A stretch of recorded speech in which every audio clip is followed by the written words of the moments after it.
We are here at Audioholics Live 2024 with Martin Logan. That's what we're going to be talking about in today's video.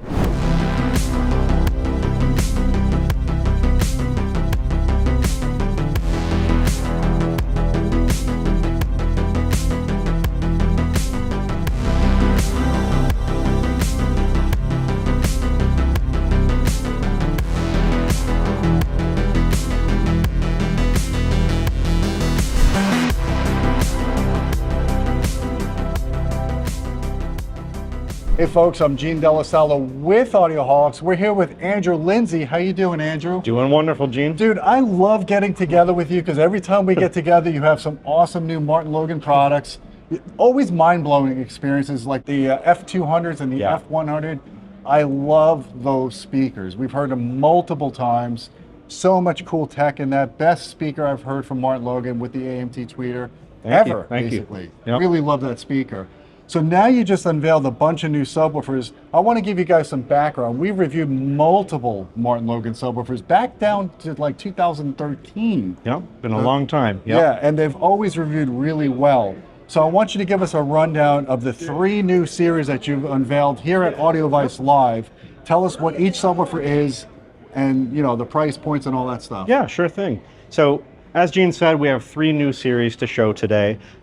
Starting from the bottom and working our way up, actually the aptly named Dynamo Foundation. So this is hot off the heels of last year's Motion Foundation, which was the jumping in point of our Motion series of towers. This is the jumping in point of our subwoofer line. So Dynamo Foundation, excellent value at $499 for the 10-inch, $699 for the 12-inch. So this is an all brand new from the ground up design. Our team really knocked it out of the park on all these. So on this, you've got an all new amplifier platform that we designed that we're calling Magnitude. And then we have different power ratings for them. So this one delivers up to 400 watts of clean power. This is up to 700 watts of clean power on the 12. So you may notice on this one, there is no woofer grill. This is a fixed down-firing design, a nice, clean, minimal aesthetic, you know, no grill for kids, pets, and whatnot to mess with. Sealed? It is sealed. All Martin Logan subs are sealed on these new 3 series here that you've got. So as I said, 10-inch and 12-inch, we've got LFE input, stereo RCA input, just a very simple, incredibly well-built product, sure to bring bass to you know, any system that you might need. So now at this price point, do you get arc correction? not on these. Not on these. Okay. Not on these. This is just a traditional subwoofer. All the fancy technology is on the more expensive product, but these do have an incredibly powerful DSP for their price point. So 56-bit processing, 200 megahertz speed. It's actually one of the more powerful DSPs anywhere near this price point. So why don't we look at the Dynamo series then? Yeah, absolutely. So this is where a lot of the crazy technology starts. So Dynamo now comes in 2 different models, because you know, even dating back to 2013, Dynamo grew into a very large family of products. So this is now 2 models, a 10-inch and a 12-inch, with a lot of power on top. We've got up to 1,000 watts of power out of this one and 1,600 watts out of the 12. So major changes for the new series. These are all single-piece aluminum woofers. Long throw, right? Color matched, because this is for the first time in our company's history, we now have white subwoofers. Yeah. So the 10-inch model is available in gloss black or satin white, and these are just incredibly well built. So 1-inch thick cabinet walls. All of these are made out of 1-inch thick MDF with extra reinforcement on the woofer baffle. So underneath the plinth are integrated anti-vibration feet. So it reduces that vibration transfer into the floor, not only improving sound quality, but reducing the possibility of noise complaints. So adjoining rooms, neighbors, you know, it's usually not necessarily the bass, but it's all the things in the room that are shaking. So this really helps with that. And as I said, we do have carpet spikes included as an option. Okay. In the I box. like the fact that if you could look, I don't know if it'll pick it up on camera, but you could see the Martin Logan name etched into the basket of the driver. You know, one of our designers came up with that, and it is gorgeous. Very I slick. think it's a really cool touch. So we've reviewed probably 3 of the older Dynamo subs, and what we found with Dynamo in the past was, for its size, these are not output monsters. These are not subs that are going to rip your head off with bass. But for their size, they produce really clean output. If you look at the group delay measurements from what we've done on your subwoofers, because these are sealed and you have very minimal delay with the DSP, it was incredible. Like, these are very musical subs. That's a good test for musicality. So if you're serious about music, these are the kind of subs you might want to consider. And they benched really well. The CEA numbers were pretty respectable for their size. I think the Dynamo 1500 or 1600 got our large room bassaholic rating. So how does that compare to the flagship in this model now? Well, the 1600X was a 15, so it's going to have a little bit of leg up on the smaller models here. But the 1200? Oh, for the comparable ones, I think you're going to be pretty impressed. So not only are the cabinets far heavier, the DSP is even better. These are actually 500 megahertz with 64-bit processing, so extremely clean, extremely fast. So the group delay should be incredible. Yeah, I think you're going to be pleasantly surprised here. And just from an aesthetics standpoint, I love the radiused edges all around. My wife commented that these are beautiful subs, and that's a win for when the woman agrees. I also like this right here. I think that's a really nice aesthetic choice. Now, you used to have the subwoofers that you could change the feed and orient the driver down. Obviously, you don't have that in this case. True. But I think it's a good compromise because of this. The aesthetic is really what makes this thing stand out. We're giving you a whole lot more in replace of that feature. So, you know, if we kept that, we wouldn't have been able to do the plinth on the bottom. Obviously, the decorative stripe here. We think the trade-off is certainly worth it.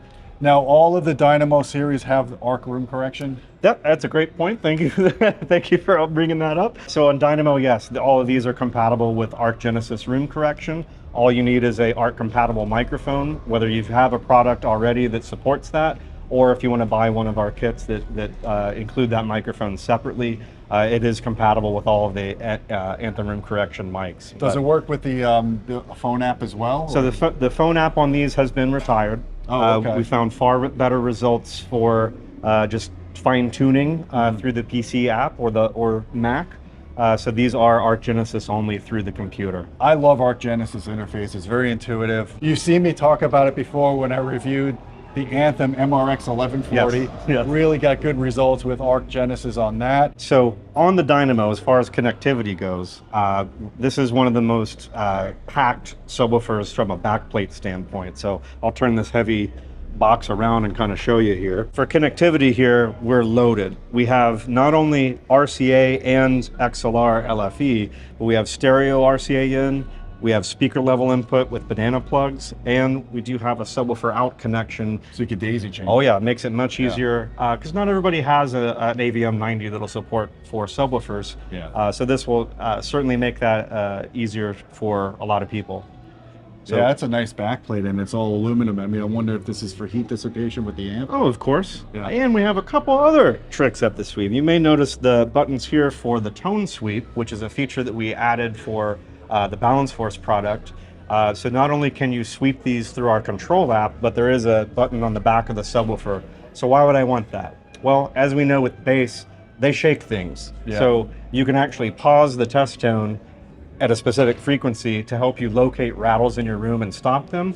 And also for troubleshooting your system. Sometimes you may say, oh man, my subwoofer, it's not working. You can verify right here, well, not the sub. Let's go figure out what happened up the chain.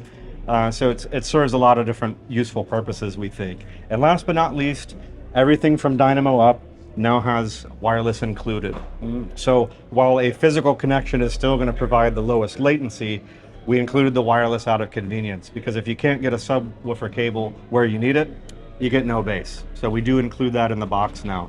So all in all, an incredible value. So if you do use the wireless transmitter, just keep in mind if you run room correction, it's probably going to set that subwoofer delay a lot further away. It's going to set it an extra 15 or 20 feet because of the latency of the wireless transmitter. Correct.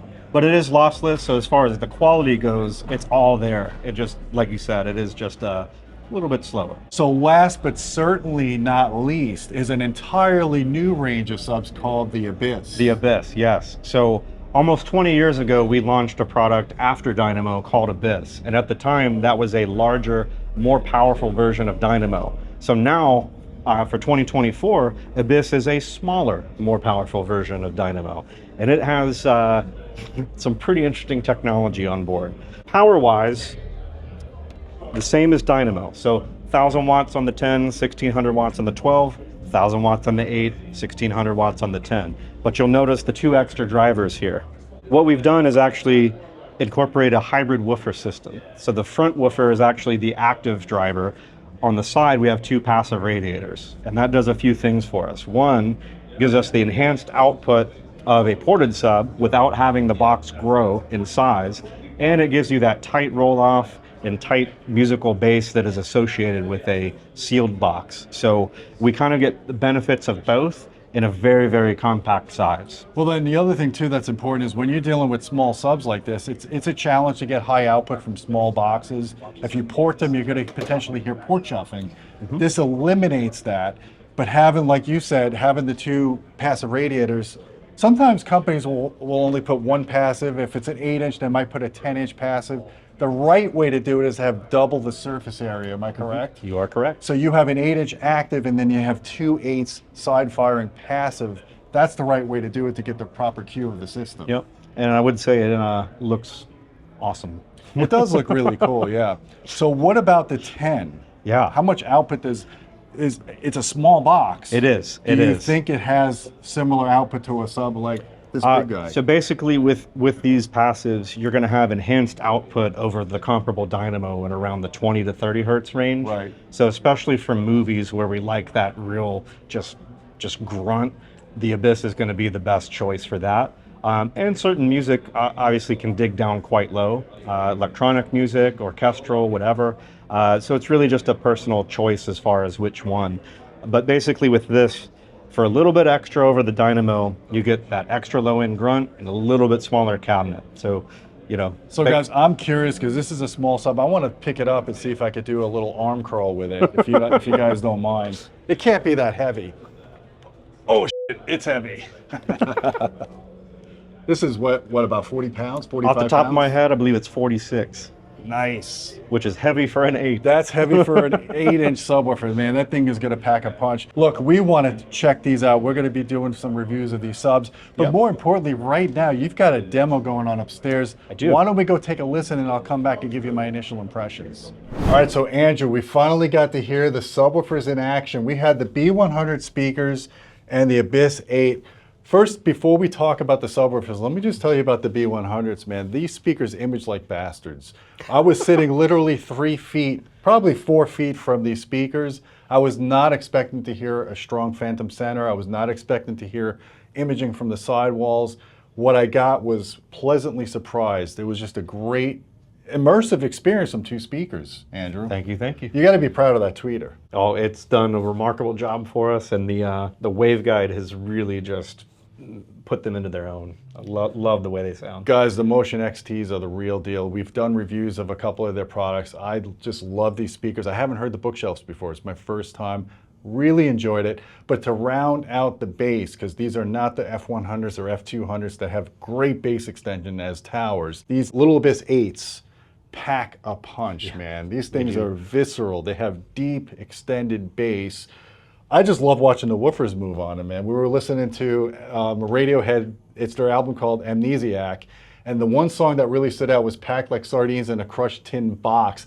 That will give your subwoofers a workout. So if you are a Radiohead fan, or even if you're not a Radiohead fan, check out that track, because in here, we got tight bass integration, fluid with the speakers. You guys had them really well time aligned. You didn't even have Arc Genesis running, did you? No Arc, just manual impulse response time alignment. Yeah, we spent some time, as good as we can get in a hotel room, right? Yeah.